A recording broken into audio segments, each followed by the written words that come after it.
Bonjour à tous!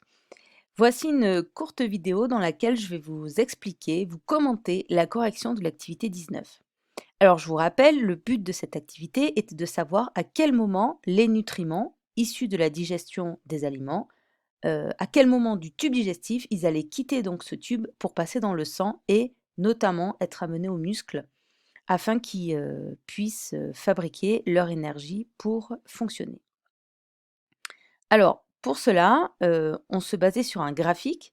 Donc je rappelle, ce graphique vous présente la quantité de glucose selon, l'emplacement dans le tube digestif. Donc la quantité de glucose dans l'œsophage, dans l'estomac, dans l'intestin et au départ donc on fait avaler à une personne 100 grammes de glucose.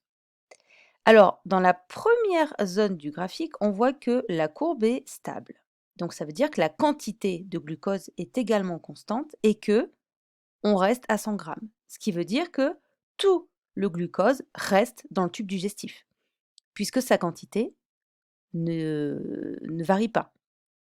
Donc, œsophage-estomac, il n'y a aucun échange entre le tube digestif et le sang.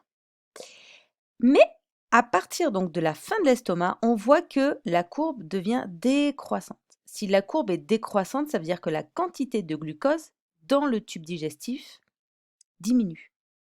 Et donc, si elle diminue, eh ben, c'est parce que le glucose, il part quelque part. Et donc, on peut supposer qu'il part dans le sang. Donc, c'est ce que je vous ai noté ici.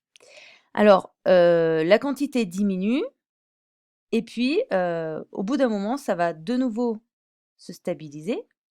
Alors, il reste un petit peu de glucose, on voit dans le tube digestif, on n'est pas à zéro, mais vu que la quantité de glucose est stable, ça veut donc dire que les échanges s'arrêtent.